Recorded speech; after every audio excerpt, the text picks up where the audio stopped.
봉블리 여러분 안녕하세요. 패션 유튜버 봉자입니다. 제 채널을 보고 옷 보는 눈이 올라갔다는 분들이 많으시고 좋은 옷으로 옷장을 채워간다는 분들도 많으신데요. 아무리 좋은 옷도 관리를 잘못하면 옷이 망가집니다. 오늘 영상은 여러분들의 소중한 옷이 망가져서 속상한 일이 없었으면 좋겠다라는 마음에서 기획이 되었고요. 여러분들의 소중한 옷을 이 봉자가 지켜드릴게요. 그럼 오늘도 저만 믿고 따라오세요. 팔로미 팔로미.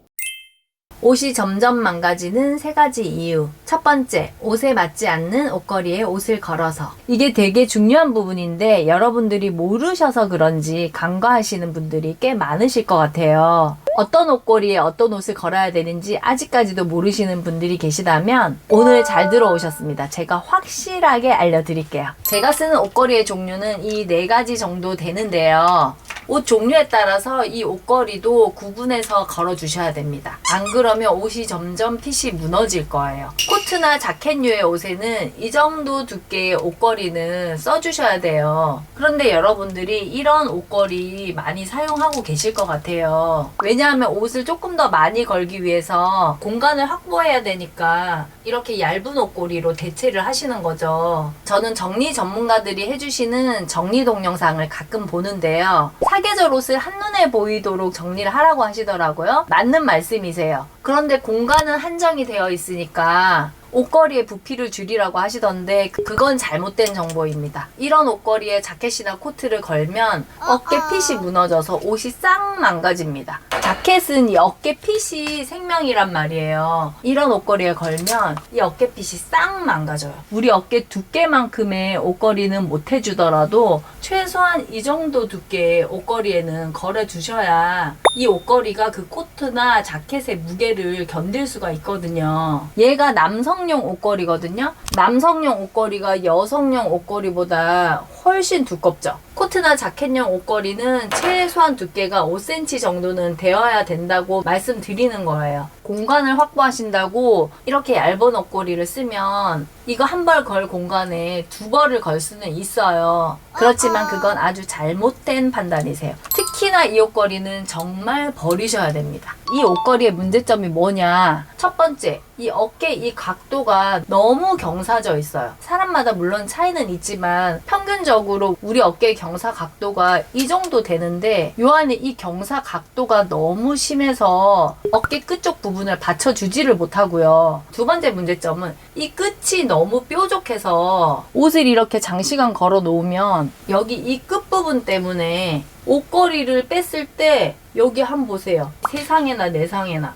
여기가 옷이 이렇게 늘어나서 여기가 뾰족해진 거 보이시죠? 이러면 옷이 이게 망가지는 거라니까요. 양쪽 끝이 이렇게 볼록하게 옷이 싹 망가졌어요. 옷걸이 때문에 늘어난 부분이 여기거든요. 잘못 걸어놨더니 원피스인데도 이 무게감을 못 견디고 옷감이 이렇게 늘어나서 우글거리잖아요. 이런 직기류는 스팀으로 당장 살리기가 힘들어요. 다시 세탁을 해서 잘 눌러준다면 회복이 아예 불가능한 건 아닌데 또 급하게 외출을 하려고 이 옷을 꺼냈는데 못 입으면 너무 속상하잖아요. 그러니까 애시당초부터 맞는 옷걸이에 잘 걸어 놓으면 어깨 부분이 이렇게 망가질 리가 없죠. 코트나 트렌치 코트류, 자켓은 타협의 여지가 없어요. 무조건 이 정도의 두께감이 나오는 옷걸이에는 무조건 걸어 주셔야 되고요. 다만 공간을 조금이라도 줄이기 위해서 팁 하나를 드리자면요. 이런 나일론이나 폴리에스터 종류의 얇고 가벼운 화섬지는 이 옷걸이 괜찮은 것 같아요. 제가 이 옷걸이를 사용한 지는 한 2년 반 정도 됐는데요. 2년 반 전에 제가 방앗간에 미쳐서 옷을 하루에도 10벌 내지 20벌씩 집으로 막 사다 날랐단 말이죠. 그때 옷걸이가 부족해서 쿠팡을 막 검색을 해서 얘가 저렴하고 괜찮아 보이더라고요. 그래서 일단 걸어보자 하고 얘를 거의 500개 정도 샀을걸요? 2년 반 전에 걸었던 그 상태로 아직도 원피스류나 블라우스류가 이 옷걸이에 걸려 있는데요. 아까처럼 어깨에 손상이 안 가더라고요. 원래 원피스류도 요 정도의 두께감, 폭이 2.5에서 3cm 정도는 나와요. 이런 거에 걸어줘야 맞는데 이것도 은근히 자리를 많이 차지하거든요. 공간이 조금 넓으신 분들은 원피스나 블라우스류에 이 정도 넓이의 옷걸이를 사용하는 게 맞고요. 나는 공간이 너무 협소하다 하시는 분들은 이 옷걸이 한번 써보세요. 이거 방앗간 옷인데 2년 반 동안 그대로 이 옷걸이에 걸려 있는데 아까처럼 어깨 손상이 없거든요. 아마 이 옷도 이 옷걸이에 걸어놨으면 어깨가 아마 많이 손상이 됐을 거예요. 그래서 이런 화섬지나 이런 가벼운 소재의 옷들에는 공간 확보를 위해서 이 옷걸이 사용하시면 괜찮으실 거고요. 저는 쿠팡에서 구매했는데 그 링크는 더보기에 걸어드릴게요. 가격대도 저렴하고 다음날 바로 배송되어 오고 모양은 좀 이쁘지는 않지만 옷에 손상이 없고 되게 괜찮습니다. 얘와 얘의 차이점은 뭐냐? 확연해요. 일단 어깨의 각도가 얘가 더 완만하고 앞에 게 더 경사지죠. 저는 이 어깨의 각도가 맞다고 생각이 들고요. 그리고 끝이 얘는 뾰족해서 특히 레이온같이 이렇게 부드러운 옷에 걸면 어깨에 뿔난 것처럼 이렇게 볼록하게 올라오거든요. 이 옷걸이에 옷을 걸면 우리 어깨처럼 이렇게 완만하기 때문에 그렇게 뿔처럼 뾰족 튀어나오지는 않더라고요. 대체적으로 원피스류는 제가 그 옷걸이에 걸기는 했는데요. 중간중간에 울이 섞인 이런 고급 원단에는 조금 전에 보여드린 한 3cm 정도 두께의 그 옷걸이에 걸었고요. 이런 트위드류의 원피스들은 무게감이 자켓보다 더 나가잖아요. 중력으로 잡아당기는 힘이 너무 크기 때문에 이런 것들은 웬만하면 처음에 보여드린 그런 자켓용 옷걸이로 걸어주시는 게 옷을 망치지 않습니다. 이런 얇은 옷걸이에 이런 트위드 자켓에 고급 원피스를 걸면요. 이 원피스의 무게감을 얘가 지탱할 수가 없어서 그 무게의 하중을 이 어깨가 모조리 다 받잖아요. 그러면 점점 이 어깨선이 무너져 내릴 거예요. 비싼 옷 망가뜨리지 말고 옷걸이 진짜 신경 써주세요. 그리고 이런 폴리 스판의 원피스들도 스판기가 있기 때문에 아래로 축축 처지는 성질들이 있어요. 그래서 웬만하면 요 아이들도 자켓용 옷걸이나 공간이 부족하다 하시는 분들은 이 정도 2-3cm 정도의 두께에는 최소한 걸어주시는 게 맞고요. 그리고 먼지 탄다고 이렇게 폴리백을 씌워 놓으시는데 폴리백은 씌워 놓는 거 아니에요. 이 옷감도 숨을 쉬어야 되는데 이렇게 통풍이 안 되면 이 옷감이 습도 조절을 못해서 옷감이 상해요. 그래서 새 옷을 사고 나면 이 폴리백은 제거를 해주시고요. 나는 여기 먼지 타는 게 너무 싫다 하시는 분들은 제가 봉대사 자켓 배송될 때 어깨만 살짝 덮는 비닐 커버 드리거든요. 저는 옷을 소중하게 다루시라고 그걸 같이 보내드리는데 그 비닐 커버의 용도가 뭔지를 모르시는 분들이 꽤 계시더라고요. 어깨만 살짝 덮어놓으면 옷이 숨을 쉬기가 한결 편할 거니까 이 정도의 길이로 구매하셔서 씌워 놓으시면 됩니다. 그리고 옷을 걸어 놓으실 때 단추를 다 채워서 걸어 놓으세요. 단추를 안 채운 상태로 이 옷이 장시간 걸려 있으면 코트의 경우는 이 어깨 양쪽에 너무 힘을 더 많이 받고요. 또 완벽하게 예쁘게 걸려 있지 않으면 이 옷이 이 걸린 모양대로 틀어질 가능성이 있거든요. 원단은 플라스틱처럼 고체가 아니잖아요. 그래서 늘어날 가능성이 다분하거든요. 특히 바이어스 방향인 부분은 이 어깨 부분이 사선이어서 바이어스 방향이란 말이에요. 그러면 정말 쉽게 잘 늘어날 수 있어요. 그래서 단추는 항상 안단추까지 다 채워서 그래야 여기에서 잡아당기는 이 부분의 힘이 좀 덜 가겠죠. 단추를 하나하나 다 채워주시는데 너무 귀찮다 하시는 분들은 첫 단추와 끝 단추는 꼭 채워주시고 징검다리로 중간 단추 정도는 안 채우셔도 얘들이 잡아당기는 힘은 어느 정도 분산이 될 겁니다. 저는 이렇게 단추가 없는 옷들도 얘가 계속 벌어지면서 이 어깨에 힘이 너무 가해질까봐 벨트로 어느 정도 허리를 모아주거든요. 이렇게 해야 옷걸이에 장시간 걸려 있어도 이 형태의 틀어짐이 방지가 되는 거예요. 그런데 이미 이 옷걸이가 많으신 분들 버리시지는 말고요. 이 옷걸이도 또 필요한 데가 있어요. 이렇게 끈 원피스들 있죠. 이 옷걸이가 어깨 손상도 없고 가격도 저렴하고 너무 괜찮은데 이 홈이 끈이 없어요. 그래서 이런 류의 원피스를 걸어놓으면 한쪽으로 흘러내리거든요. 이런 끈 원피스나 이런 민소매 원피스들은 어깨가 손상될 일이 없기 때문이죠. 그리고 이 어깨 테이프의 용도를 모르시는 분들 꽤 있으신가요? 해외 SPA 브랜드들 옷 보면 어깨에 꼭 이게 달려있잖아요. 근데 입었을 때 얘가 자꾸 삐져나와서 걸리적거려서 자르시는 분들이 많은데 뭐 자르셔도 상관은 없는데 이 고리의 용도는 이렇게 파임이 심한 옷들은 옷걸이에 자꾸 흘러내리잖아요. 옷걸이에 잘 고정되어 있으라고 이쪽에서 한 번, 이쪽에서 한 번 이렇게 걸어서 이렇게 하시면 더 이상 얘가 옷걸이에서 흘러내리지 않고 얌전히 있는 거죠. 그리고 니트류는 절대 옷걸이에 걸어두시는 거 아니에요. 저는 옷 스타일별로 이렇게 다 개켜서 선반에 보관을 하는데요. 가디건은 가디건끼리, 조끼는 조끼들끼리, 라운드 니트는 라운드 니트끼리, 터틀넥은 터틀넥끼리, 반목은 반목끼리 이렇게 구별해서 개켜두면 참 찾기가 쉽고요. 티셔츠는 저는 옷걸이에 걸어두거든요. 이 옷걸이에 걸어두는데 티셔츠는 개켜놓으면 구김이 너무 심하고 의외로 손이 많이 가는 품명인데 빨리 입고 외출해야 되는데 그냥 일반 가정에서 쓰는 스팀 다리미로는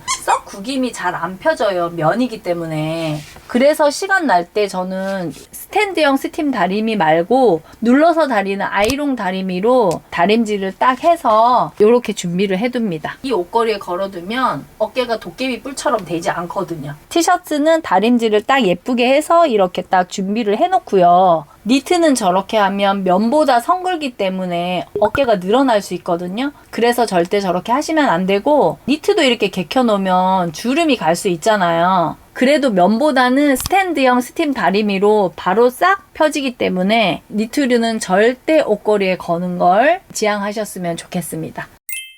옷이 점점 망가지는 3가지 이유. 두 번째, 옷에 맞는 세탁 방법대로 세탁을 하지 않아서. 얼마 전에 있었던 일인데요. 일주일에 한 번씩 집안일을 도와주시는 이모님이 계세요. 그날 집안일이 많지 않아서 니트들 손세탁을 좀 부탁드렸어요. 그런데 욕실에서 하도 안 나오셔서 제가 문을 열어봤거든요. 오마나 세상에. 울 샴푸로 빨지 않고 이 중성세제로 빨고 계신 거예요. 너무 놀래가지고 언니 니트류는 중성세제로 빠는 거 아니라고 울 샴푸로 빠셔야 된다고 빨리 얼른 헹구시라고 해서 다시 이 울 샴푸로 빠는 방법을 알려드렸어요. 60이 넘으셨는데 니트류 빠는 방법을 아직도 모르고 계시다고는 생각을 못했어요. 진짜 깜짝 놀랐거든요. 여러분들도 많이 그러실 것 같아요. 댓글에 어떻게 세탁하면 되나는 게 꼭 한두 개씩은 있거든요. 자, 오늘 영상에서 완벽하게 정리를 해드릴게요. 이런 직기류, 우분류는 절대 손세탁 하시면 안 되고요. 무조건 드라이 하셔야 됩니다. 이런 직기류의 옷에는 눈에 보이지는 않지만 다 심지가 들어가 있어요. 이런 카라, 안마이 쪽, 어깨 쪽에는 바이어스 테이프도 치고요. 그런 심지나 접착 테이프들이 물에 굉장히 약하기 때문에 물 세탁하는 순간 얘는 바로 바보돼요.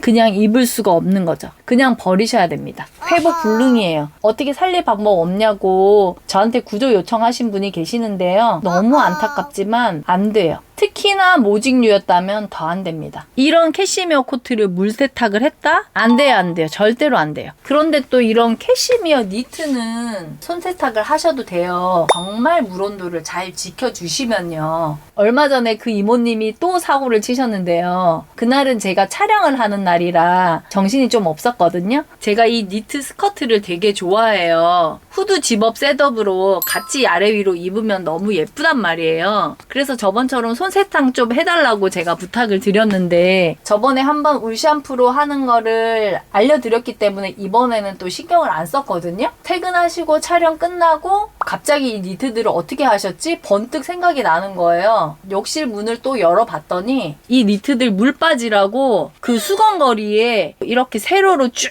걸어 놓으신 거죠. 보자마자 너무 놀래가지고 막 진짜 번개 같은 속도로 걷어서 탈수기에 세탁을 해서 반듯하게 눕혀서 말렸거든요. 그런데 이미 얘는 망했더라고요. 저한테 발목까지 와서 딱 예쁜 기장이었는데 땅에 질질 끄여서 이거 어떻게 입어요? 이렇게 됐어요. 땅바닥에 닿아서 얘는 입을 수가 없는데 이렇게 된 거 어떻게 살리냐는 분들이 계셔서 제가 조금 이따가 한번 살려볼게요. 니트는 특히 캐시미어 니트는요 진짜 물 온도가 중요해요. 물 온도를 30도에서 35도 사이로 맞춰주시고요. 너무 차가워도 줄어들고 너무 뜨거워도 줄어들어요. 그리고 꼭 이 울 샴푸로 빨아주셔야 됩니다. 최대한 빠르게 조물조물 해주신 다음에 비틀어 짜면 형태 변형이 또 올 수 있으니까요. 세탁망에 넣어서 빨리 탈수를 하신 다음에 뉘어서 그늘진 곳에서 말리시면 됩니다. 제가 말한 것보다 더 정석적인 방법은요. 예전 영상을 붙여넣기 해드릴게요. 흐르는 물도 섬유를 상하게 하므로 미리 통을 준비해서 물을 받아둡니다. 20도에서 30도 사이에 미지근한 물에 소량의 울 샴푸를 넣고 옷을 넣고 조물조물 눌러줍니다. 이 과정을 5분 정도만 진행을 합니다. 너무 오래 넣어둬도 옷감에 문제가 생기거든요. 짜내거나 비틀지 말고 깨끗한 물이 담긴 통에 그대로 넣어서 세제를 헹궈내는 과정을 몇 번 더 반복합니다. 옷을 모아서 약하게 눌러서 물기를 제거합니다. 수건 위에 펼치고 둘둘 말아 눌러서 물기를 마저 제거합니다. 쥐어짜거나 강하게 누르는 것은 절대 금물이에요. 형태를 잡은 후에 그늘진 곳에서 뉘어서 말립니다. 울 니트에서 좀 보충사항은 형태를 오랫동안 좀 보존을 잘 하기 위해서 첫물은 드라이를 맡겨주시는 것도 괜찮습니다. 드라이 비용이 좀 부담스러워서 손 세탁을 하시는 거잖아요. 저는 제 손으로 했을 때는 실크나 캐시미어나 한 번도 실패한 적이 없거든요.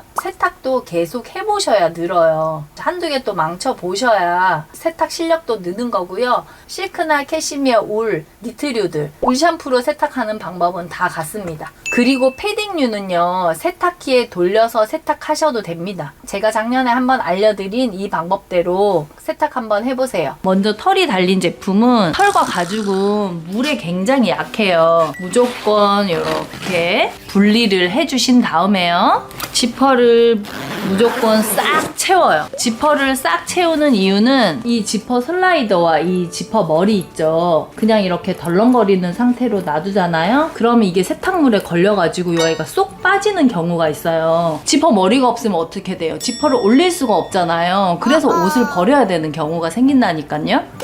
싹 지퍼를 끝까지 잠궈요. 그런 다음에 옷을 뒤집어 주세요.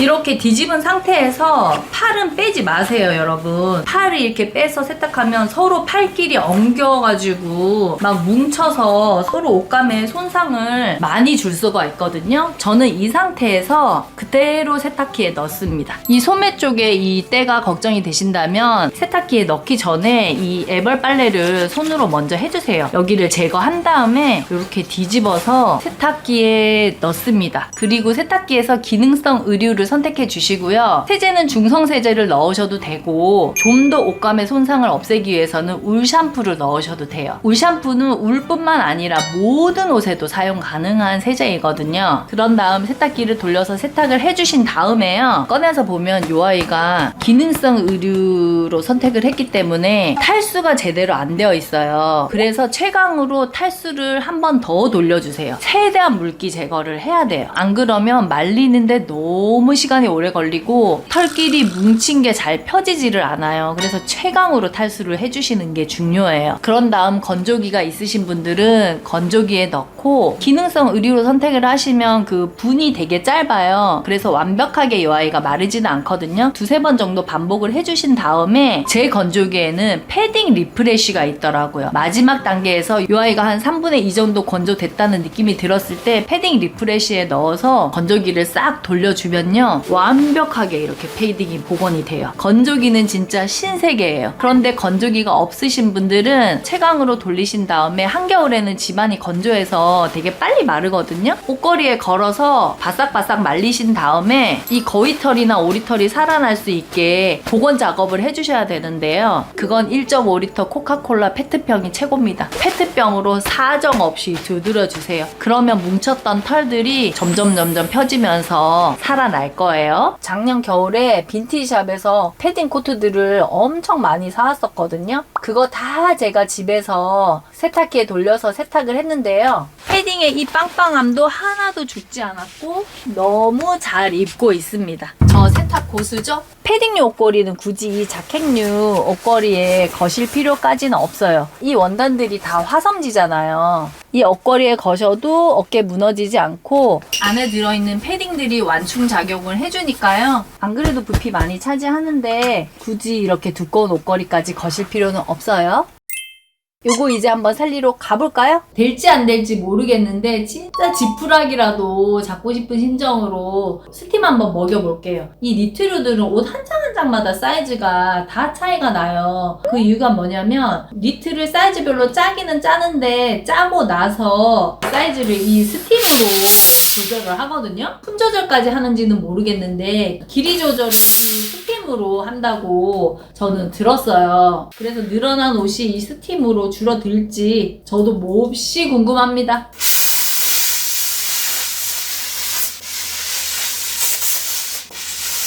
짠! 조금 줄어들기는 했죠. 제가 봉자샵 할 때 니트 제작도 많이 했는데요. 길이 차이가 많이 나서 담당자분을 불러서 이게 왜 이러냐 물어봤더니 니트는 길게 짜서 스팀으로 줄여가면서 길이 조절을 한다고 하시더라고요. 그런 원리로 얘가 좀 줄어들기는 했어요. 다시 한번 손 세탁을 해서 정상적으로 잘 말리면 다시 원래 기장으로 돌아올 것 같기도 합니다. 중성세제로 잘못 사용해서 줄어든 옷은 마르기 전에는 젖은 상태에서는 좀 손으로 이렇게 늘려가면서 늘릴 수는 있을 것 같은데 이미 마르고 나서 늘리는 거는 안 되는 것 같아요. 저 신혼 초에 시어머니가 저희 집 놀러 오셨다가 제 옷을 세탁기를 다 돌리셨더라고요. 그때 캐시미어 티가 있었는데 애기옷처럼 쪼그러들었거든요. 제가 무슨 짓을 해봐도 다시 늘어나지 않더라고요. 그래서 세탁법은 진짜 중요하다. 모르시면 공부합시다. 옷이 점점 망가지는 3가지 이유. 3번째, 옷이 햇빛에 노출이 되어서. 이것도 굉장히 중요한 부분인데요. 이런 옷방은 무조건 안막으로 하셔야 됩니다. 옷장 저 뒤쪽이 통창인데요. 저는 안막 커튼도 설치를 했고 이사 오기 전집의 커튼 길이라 살짝 짧더라고요. 밑으로 20cm 정도 뜬 부분으로 또 빛이 새어 들어오더라고요. 저는 창문을 다 검정색 필름지로 제가 직접 다 붙였어요. 정말 요만큼의 빗줄기도 들어오면 안 돼요. 그 햇빛 때문에 옷이 전체적으로 날아가면 약간 빛바랜 느낌으로 입을 수는 있는데 빛이 창문을 통해서 한 방향으로만 들어오잖아요. 그러면 이쪽 어깨와 이쪽 소매만 싹 날아가거든요. 그러면 비싼 옷 싹 망치는 거죠. 생각보다 빨리 변색이 돼요. 그러니까 옷은 꼭 옷장에 보관하시던지 드레스룸이 따로 있으시다면 무조건 한 줄기의 빛이라도 완벽하게 차단하셔야 됩니다. 저는 이 전드 끄면 암흑새 상태예요. 한번 보여드릴까요? 빛이 하나 꺼졌고 2개 꺼졌고 마지막 여기 메인 전등 아무것도 안 보이죠? 이 정도 보이는 건 저기 거실에 지금 불이 환하게 켜져 있어서 그 빛이 들어와서 어느 정도 보이는 거고요. 진짜 이 정도로 불을 껐을 때 아무것도 안 보여야 돼요. 나이가 들어가면 들어갈수록 좋은 옷에 대한 갈망은 점점 더 커지잖아요. 그 좋은 옷들을 사소한 실수로 망치지 않으셨으면 좋겠고요. 저에게 물어보고 싶은 게 계시다면 댓글 많이 남겨주세요. 그리고 오늘 영상이 좋으셨다면 좋아요 꾹 눌러주시고요. 구독도 해주시면 너무 감사하죠. 저 봉자는 다음 시간에 더 유익하고 재밌는 주제로 찾아뵙도록 할게요. 안녕.